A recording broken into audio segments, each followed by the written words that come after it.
नमस्कार एंड खमा घनी, आप देख रहे हैं आवाज 24। मैं हूं आपकी एंकर गरिमा राठौड़ और आज आपको जिनसे मिलवाने वाली हूं वो राजनीति से तो जुड़े हुए हैं ही, लेकिन शिक्षा में भी इन्होंने काफी सारी डिग्रीज जो है अपने नाम कर रखी है और साथ ही साथ स्पोर्ट्स में भी अपना काफी नाम का परचम इन्होंने लहराया है। और इनके इस खास पदवी को चलते हुए, इनके इस खास जोश के चलते हुए राजस्थान को 3 बार सम्मान प्राप्त हुआ और साथ ही साथ एक बार इंडिया लेवल पे भी, नेशनल लेवल पे भी इन्होंने जो है देश को सम्मानित किया है। तो मैं चाहूंगी कि आप सभी मेरे साथ मिलकर कृष्ण नेहरा जी का ढेर सारा स्वागत करें, जो कि पूर्व समय में यूथ कांग्रेस के जिला अध्यक्ष भी रह चुके हैं। सर, आपका ढेर सारा स्वागत चैनल की ओर से। Thank you, thanks a lot to Awaaz 24 and welcome. Sir, वैसे तो मैंने आपके बारे में जो कहा ये बहुत ही शॉर्ट डिस्क्रिप्शन था। आपके बारे में ऐसा कहा जाता है कि आप एक वर्सेटाइल पर्सनालिटी हैं, जिसमें शरीर एक है लेकिन काफी सारे ऐसे गुण जो है आपके अंदर मौजूद है। तो मैं चाहूंगी कि आप अपनी जर्नी के बारे में कुछ चीजें जो है चैनल के जरिए हमारी जनता के साथ शेयर करें। जी, मैं राजनीति मेरा शौक है, लेकिन एक्चुअल में मैं एक पॉलिटिशियन अपने आप को नहीं मानता हूं, क्योंकि आज भी मैं सच कहना पसंद करता हूं, झूठ बोलना मैं आज भी नापसंद करता हूं। और जहां तक एजुकेशन का सवाल है, मैंने इसी कॉलेज से, एनएमपीजी कॉलेज से ही बीएससी मैथमेटिक्स में किया है। उसके बाद मैंने 6 सब्जेक्ट में एमए किया है, English literature, public ad, history, political science, sociology और फिलोसफी। उसके अलावा मैं बीएड हूँ, मेरे पास 3 डिप्लोमा स्पोर्ट्स में भी हैं। और जैसा कि मैम ने बताया है आपको, मैं 1 टाइम गोल्ड मेडलिस्ट हूँ ऑल इंडिया पावर लिफ्टिंग और 3 टाइम्स राजस्थान और inter university boxing champion gold medalist हूँ। सर, हमें बहुत अच्छा लगा कि आज आप जो है हमारे स्टूडियो आए हैं और आज आपके साथ हमें इंटरव्यू करने का मौका मिल रहा है। तो चलिए, सवालों की जो लिस्ट है उनकी तरफ जरा नजर घुमाई जाए। और आपसे सबसे पहले मैं ये जानना चाहूंगी कि जो आपके विपक्षी कह लूं या जो सामने जनता है, जिनकी मन में कुछ नाराजगी है आपको लेकर, वो आप पर ताने कसते हुए नजर आते हैं कि आपने फिर से कोशिश की जिला अध्यक्ष के पद के लिए, लेकिन आप उस पद को हासिल नहीं कर पाए। तो आपको क्या लगता है कि ये सिर्फ एक उनकी सोच ही है या इसके पीछे वाकई में कोई कारण है? कारण तो कोई नहीं है। ये निश्चित है कि मैंने इस बार कोशिश की थी और इसी सिलसिले में मैं कांग्रेस के बड़े लीडर से भी मिलता रहा हूं। मैंने अपनी जो दावेदारी थी वो अच्छी तरह से पुट की थी, लेकिन पद कई चीज़ों पर डिपेंड करता है और मैं ये मानता हूं कई बार भाग्य पर भी बड़ा डिपेंड करता है। मेरी जो अचीवमेंट है, जो पार्टी के लिए मैंने काम किया है, सभी नेताओं ने उसको अप्रिशिएट किया है। बल्कि मैं कुछ बड़े नेताओं से मिला तो मुझे बड़ा सुखद आश्चर्य हुआ कि उन्होंने मेरे बैठने से पहले ही मेरी बहुत सारी बातें बता दी थी। तो मैं नहीं बन पाया, ये एक दुर्भाग्य था। क्यों मैं नहीं बन पाया ये बहुत सारे लोगों को पता है और मैं कहना नहीं चाहता हूँ, क्योंकि कंट्रोवर्शियल सब्जेक्ट है। अदरवाइज मैं बता देता कि क्यों नहीं। मैं बहुत स्पष्ट बोलता हूँ, हेजिटेशन नहीं करता हूँ कभी भी। सर, हम भी यही चाहेंगे कि हेजिटेशन जो है उसे साइड में रखा जाए और जो भी बात है वो साफ खुले तौर पर सबके सामने आए। तो मैं इस बारे में आपको बताना चाहूंगी कि कुछ लोग तो साफ खुले में ये भी कहते हुए नजर आ रहे हैं कि आप जो है सचिन गुट का हिस्सा हैं और इस वजह से आपको जो है जिला अध्यक्ष का पद नहीं मिल पाया। हाँ, मैं निसंकोच स्वीकार करता हूँ कि मैं सचिन पायलट साहब का बहुत रिस्पेक्ट करता हूँ। उसके पीछे एक लॉजिक है। मैंने उस इंसान में बहुत सारी खूबियां पाई। वो एक पॉलिटिशियन तो हैं ही, साथ में बहुत ही इमोशनल हैं, सच बोलते हैं। एक बार यदि किसी से कोई प्रॉमिस कर लेते हैं तो फिर उनको चाहे कोई कुछ भी कह दे, वो उस चीज़ को छोड़ते नहीं है, साथ देते हैं। उनमें तीसरी जो मैं सबसे बड़ी बात जो मैंने देखा, मैं जो उनका फैन हुआ, उसका कारण ये था कि वो वर्कर्स के लिए बड़े डिवोटेड हैं। वर्कर को रिस्पेक्ट देते हैं, उनको आगे बढ़ाते हैं, उनको हौसला अफजाई करते हैं और मेरे को भी आगे सक्रिय करने में उनका बहुत बड़ा योगदान है। सर, आप जब जिला अध्यक्ष थे तो आपका जो कार्यकाल था उसकी सराहना आज तक की जाती है और अभी अगर पिछले कुछ समय में नजर घुमाई जाए तो लोग ये कहते हुए नजर आ रहे हैं कि आपकी सक्रियता नजर नहीं आई। तो कहीं ऐसा तो नहीं है कि आपको सक्रिय होने के लिए एक पद की आवश्यकता है? देखिए, कुछ हद तक तो आप सही कह रहे हैं। बिना पद काम करना बड़ा मुश्किल होता है। हमें कोई जिम्मेवारी सौंपी जाती है तो हम उस जिम्मेवारी के लिए जी जान से कोशिश करते हैं। ऐसा नहीं है कि मैं सक्रिय नहीं हूँ। बीच में मुझे उत्तराखंड के 20 कॉन्स्टिट्यूंसीज का कोऑर्डिनेटर बनाया गया था, मैं उत्तराखंड रहा हूँ और मेरे को बीच में पदमपुर, कर्णपुर, अनूपगढ़ और गढ़साना का पंचायत समिति का भी ऑब्जर्वर बनाया गया था। मैंने बहुत अच्छा काम किया है और चारों पंचायत समितियों में ही कांग्रेस का प्रधान विजय हुआ था और रिकॉर्ड टूटा था। कई जगह तो ऐसा था जो 3 बार से कांग्रेस नहीं आ रही थी, वहां भी कांग्रेस आई थी। मैं हार्ड लेबर करता हूं, मैं अपने हर सौंपे गए कर्तव्य को पूरी ईमानदारी से निभाता हूं। और सर एक चीज मैं आपसे ये भी जानना चाहूंगी, और आप भी इस बात से अवगत हैं कि कार्यकारिणी जो है कांग्रेस की वो अभी तक नहीं बनी है। जब कांग्रेस काम में इतनी जो है धीमी गति से आगे बढ़ेगी, इतना डिले करेगी, तो आगे अपनी जिम्मेदारियों को कैसे निभाएगी? आप सच कह रहे हैं। ये निसंकोच स्वीकार करने वाला विषय है कि हम संगठन में कमजोर हैं। एक्चुअली में भारतीय जनता पार्टी वो कार्डर बेस्ड पार्टी है, कांग्रेस है वो मास बेस्ड पार्टी है। तो बहुत बेहतर होता। अब देखिए, योजनाओं में कोई कमी नहीं है, मैं खुले दिल से स्वीकार करता हूं कि बहुत अच्छी योजनाएं हैं, लेकिन उनको पब्लिक तक हम इसलिए नहीं पहुंचा पाए क्योंकि हमारा संगठन कमजोर है। संगठन उस लेवल तक सरकार का साथ नहीं दे सका जिस लेवल तक उसको देना चाहिए था। और इसके बहुत बड़े कारण ये थे कि जो पदाधिकारी बनाए गए वो विधायकों की या हारे विधायकों की कंसेंट पे बनाए गए। तो उन्होंने ये नहीं देखा है कि इनकी आगे क्या योगदान रहेगा। उन्होंने अपनी वफादारी या यदि अपने प्रचलित शब्द यूज करें तो चमचागिरी या कोई और हित देखते हुए उन लोगों का नाम आगे किया। तो कुछ लोग तो बहुत अच्छे हैं, ऐसे नहीं है सारे पदाधिकारी खराब है, लेकिन ज्यादातर जो लोग हैं वो इसी तरह के हैं। मुझे बड़ा आश्चर्य हुआ, कल परसों मुझे किसी ने बताया था कि उनके यहाँ जो ब्लॉक अध्यक्ष है उनको यही पता नहीं है कि उनके शहर में वार्ड कितने हैं। इसलिए कांग्रेस की, यदि कांग्रेस को संगठन ने मदद की होती तो इस बार एक्चुअल में जो पिछले 30 सालों का रिकॉर्ड है वो टूटता और कांग्रेस से 100% आती। अब तो निश्चित रूप से हम आएंगे, लेकिन अब कड़ा संघर्ष करना पड़ेगा, फिर संघर्ष नहीं करना पड़ता। तो सर एक सवाल मैं इसी में जोड़ना चाहूंगी कि जो अब तक नहीं हुआ, जैसा कि आपने बताया कि कुछ संगठन में कमियां होने की वजह से काफी जो है मुश्किलों का सामना करना पड़ा, तो अब ऐसा कौन सा बदलाव है जो कांग्रेस करेगी? क्योंकि जनता के लिए तो बड़ा ही मुश्किल का समय है, 1 वोट से अगले 5 साल जो है सीधे ब्लॉक हो जाएंगे। अगर इस बार फिर उन्होंने ऐसा गलत फैसला कर लिया और फिर से ये फैसला उन पर भारी पड़ गया, तो कैसे जो है माहौल खड़ा होने वाला है? देखिए मैम, आपका क्वेश्चन बहुत ही अच्छा प्रश्न है और मैं इसका जवाब इस तरह देना चाहता हूं कि कोई भी पार्टी की जो रीतियां नीतियां होती हैं उन तक लेके हमेशा वर्कर और संगठन ही जाता है। आज राहुल गांधी जी को मैं मेरे पर्सनल अनुभव से बता रहा हूं, मैंने उनके सारे बाइट सुने हैं, बोली सुनी है, स्पीच सुने हैं। आप आश्चर्य करोगे कि वो आदमी फॉरेन के रिसर्चर को फेस कर रहा है, वो आदमी कोरेस्पोंडेंस को, जो बहुत बड़े बड़े आपके टीवी चैनल है, मीडिया, उनको फेस कर रहा है। उनके जवाब देखिए कितने टू द पॉइंट होते हैं, फिर भी हम इस चीज को नहीं लेके पा रहे हैं। आज इंडीड हम राहुल गांधी जी की मदद नहीं कर पा रहे हैं, बल्कि हमें मदद करनी चाहिए। यदि मदद करें तो उस जैसा इंसान राजनीति में बहुत मुश्किल से आता है। सर एक सवाल मैं इसमें जोड़ना चाहूंगी, जहां आपने राहुल जी का नाम निकाला है। अभी पिछले कुछ समय में जब चुनाव नजदीक आ रहे थे तब उनका एक जो है दावा था कि 7 दिनों में किसान का कर्जा माफ हो जाएगा, लेकिन ऐसा कुछ हुआ नहीं है। तो जनता जो है ये भी ताना कसते हुए नजर आ रही है कि कांग्रेस की कथनी और करनी दोनों में जमीन आसमान का फर्क है। राहुल जी की नहीं है। देखिए, राहुल जी किसी चीज का प्रॉमिस करते हैं, उसके बाद डिपेंड उस पर करता है जो सीएम बनता है। सीएम की कई बार वित्तीय परिस्थितियां उस स्टेट की नहीं हो पाती है, इस कारण वो कुछ योजनाओं को इम्प्लीमेंट नहीं कर पाते हैं। और यहाँ ये जो स्थानीय बैंक हैं, कोऑपरेटिव बैंक्स हैं, इनका क्या था, जो नेशनल बैंक था उनका रह गया था, क्योंकि वो जो सम थी, वो जो रकम थी वो बहुत बड़ी थी और उतना जो स्टेट है वो सहन नहीं कर पाता, इसलिए रह गई। अदरवाइज आप देखिए, कर्नाटका में जो की गई थी पूरी कर दी, हिमाचल में जो की गई थी पूरी कर दी, और राजस्थान में भी मोस्ट ऑफ। तो सर आपसे जो अगला सवाल करने जा रही हूँ उसका जवाब भी आपके इस सवाल के जवाब पे निर्भर करेगा कि स्पष्ट शब्दों में मैं आपसे जानना चाहती हूँ कि इस बार जो सत्ता है वो किसकी होगी, बीजेपी की या कांग्रेस की?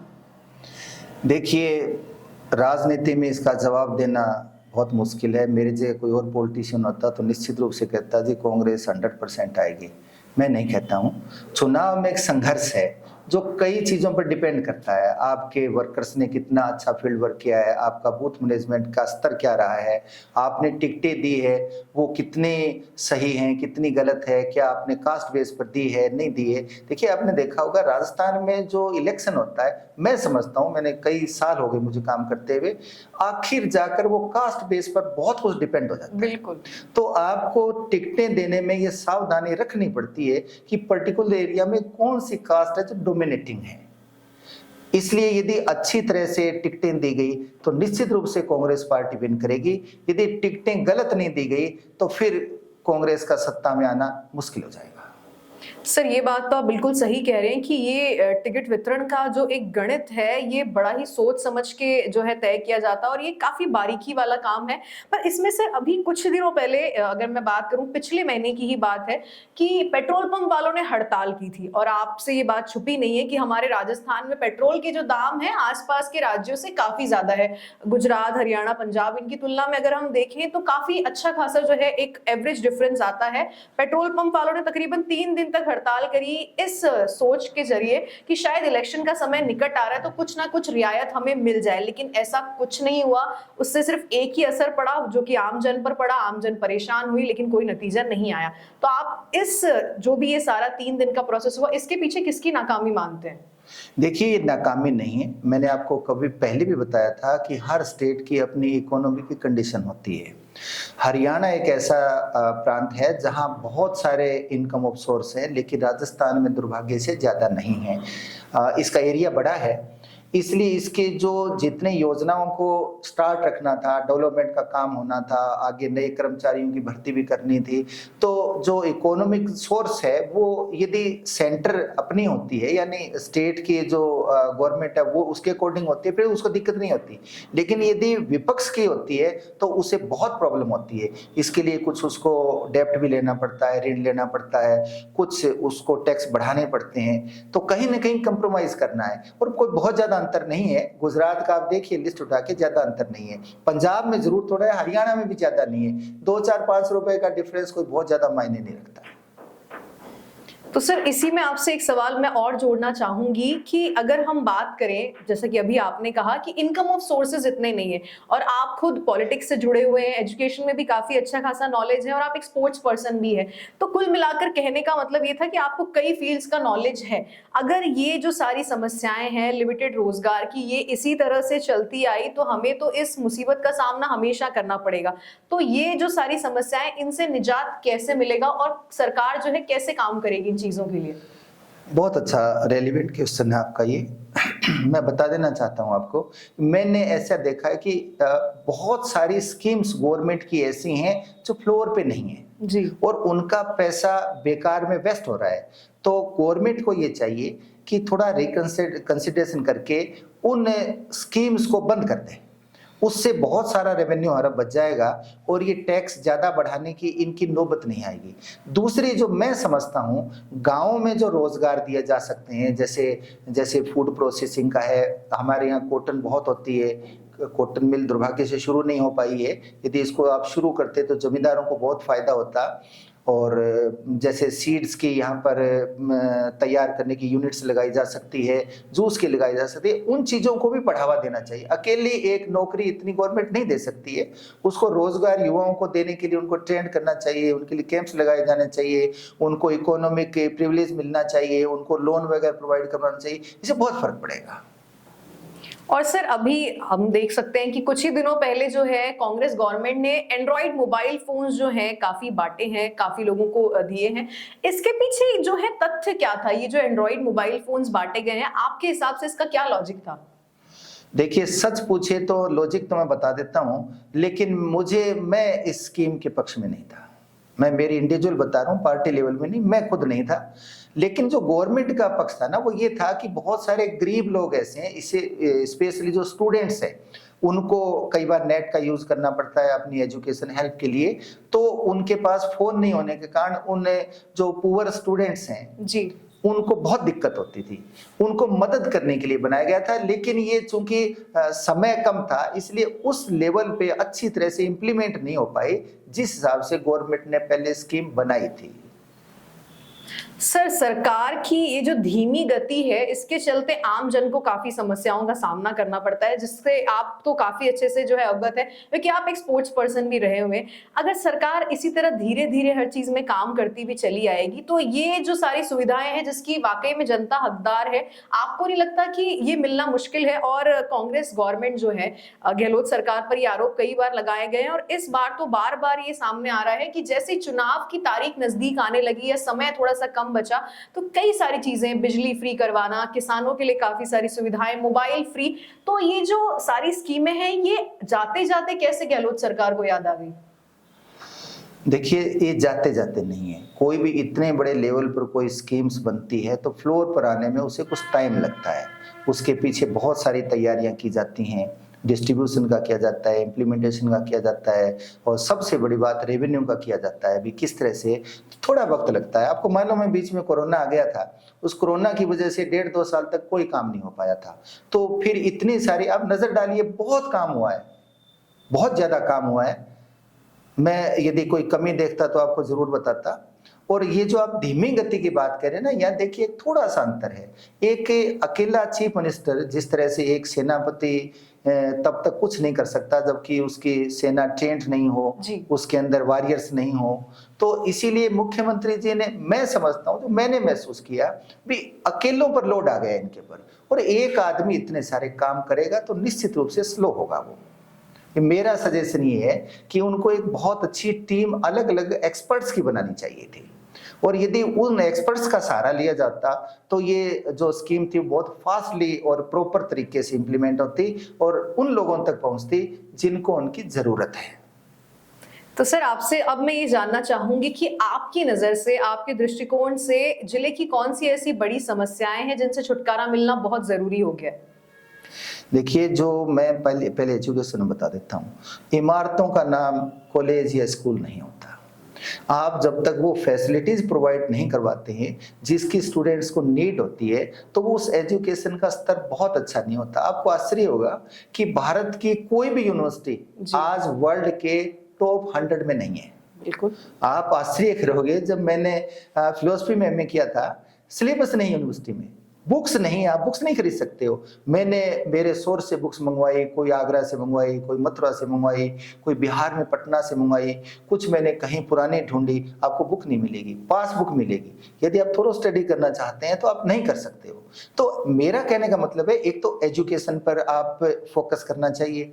दूसरा ये है कि जैसे जगह जगह, मैंने आपको पहले भी कहा था कि इस चीज पर फोकस करना चाहिए। जैसे हमारे यहाँ एक बहुत बड़ी कमी इसकी रह गई है, जो कॉटन फैक्ट्री थी, यदि ये शुरू हो जाती तो बहुत सारे लोगों को न केवल एम्प्लॉयमेंट मिलता, बल्कि किसानों को भी और ज्यादा सीड्स के, क्रॉप्स के, इनको उचित मूल्य मिलता और ये आगे बढ़ते।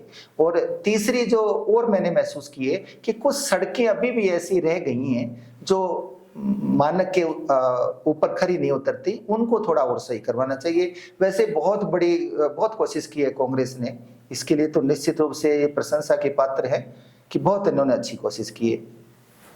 सर, आप यहाँ आए, अपना कीमती समय हमें दिया, हमें बहुत अच्छा लगा, और अब मौका आ गया है कि आप इस वक्त जो जनता आपको देख रही है, उन्हें जो सीधा संदेश देना चाहते हैं आप दें। मैं एक बात जो भूल गया था, आपने ऑफ द क्वेश्चन मुझसे पूछा था कि आप कैसे कुछ टाइम तक निष्क्रिय रहे, मैं उसका जवाब आपको दे देता हूँ, फिर मैं संदेश देता हूँ आपको। मैं मेरे पारिवारिक परिस्थितियों के कारण कुछ टाइम तक निष्क्रिय था। बाकी ऐसा नहीं था मैं काम नहीं करता हूँ, लेकिन मैं मीडिया में बहुत ज़्यादा नहीं आता हूँ। ना मैं मेरा नाम लिखवाने के लिए जिद करता हूँ, ना मैं फोटो खिंचवाता हूँ, काम करता हूँ मैं लगातार। मैं निष्क्रिय हो गया था तो मैं पायलट साहब से मिला, संयोग से मिला, वो यहाँ आए हुए थे सर्किट हाउस में, तब मैं उनसे मिला था। उन्होंने मेरे को बूस्टअप किया, उन्होंने मेरे को हौसला अफजाई की, उन्होंने मेरे को घर बैठे इतने सारे काम दिए कि मैं ना चाहते हुए दोबारा सक्रिय हो गया था। और इसीलिए मैं उनका रेस्पेक्ट करता हूँ कि वो एक्चुअल में प्रेरणादायक व्यक्तित्व है उनका। वो आगे बढ़ाते हैं लोगों को, उनको प्रोत्साहन देते हैं, उनकी मदद करते हैं, उनको अच्छे स्थान पर काम करने के लिए सेटल करते हैं। इसलिए मैं आपको जो भूल गया था वो मैं बता देता हूँ आपको। मेरा संदेश एक और है, क्योंकि मैं हेल्थ के लिए ज़्यादा इंटरेस्टेड होता हूँ, इसलिए मैं हमेशा सबको कहता हूँ कि healthy mind lies in healthy body. अब सबसे पहले स्वस्थ बनिए, फिर ही आप राजनीति कर सकते हो, फिर ही समाज का अपना काम कर सकते हो, पारिवारिक जिम्मेवारियां निभा सकते हो। इसलिए हेल्थ का काम रखिए। दूसरा, मैं एक चीज बताना चाहता हूँ, कुछ टाइम पहले सोशल मीडिया पर एक फोटो वायरल हुई थी, यदि आपने भी देखा होगा, जिसमें मुख्यमंत्री जी बैठे थे, वसुंधरा जी भी बैठी थी, सीपी साहब थे और राजेंद्र जी राठौड़ थे। हाँ जी। उसके बहुत सारे कमेंट मैंने पढ़े लोगों के, और लोग ये कह रहे थे कि देखो अपने आपस में लड़ाई करते हैं, झगड़ा करते हैं, मुकदमेबाजी करते हैं, और ये बड़े लीडर को देखो आप कितने आसानी से एक साथ बैठे ये हंसी मजाक करते हैं, बातें करते हैं। मैं भी एक संदेश देना चाहता हूँ, आपके विचार हमसे भिन्न हो सकते हैं, लेकिन उसको आप उग्रता तक मत करिए। शालीनता बहस में जरूरी है, और अहिंसा जो महात्मा गांधी ने पूरे संसार में फैलाई थी वो बहुत रेलिवेंट है आज के टाइम में। उसको रखिए। वोट धर्म पर नहीं, मुद्दों पर दीजिए, उस सरकार को दीजिए जो आपका विकास करवा सके, एजुकेशन का अरेंजमेंट करवा सके, आपके हेल्थ के लिए कर सके, और बहुत सारी चीजें लो एंड ऑर्डर पर कर सके। आप पढ़े लिखे हो, उस तरह से आप निर्णय लीजिए। अच्छा राजस्थान बने, अच्छा देश बने, लोग खुशहाल हों, आगे बढ़ें, संपन्नता आए, एजुकेशन आगे रहे, और आपका आवाज 24 भी बहुत उन्नति करे। आपको भी बहुत सारी शुभकामनाएं। धन्यवाद। Thanks a lot. तो ये अभी अभी आपने हमारे साथ देखा कृष्ण नेहरा जी को, जिन्होंने अपने मन की बात आपके सामने रख दी है। आपने इनका वीडियो देखा है, वीडियो को लाइक करना ना भूलें। इनसे जुड़ा आपका कोई भी सवाल है तो आप कर सकते हैं कमेंट बॉक्स में जाकर। हमारे चैनल को फॉलो कीजिए, चैनल को सब्सक्राइब कीजिए। Thank you and thank you so much sir for being here. Thank you.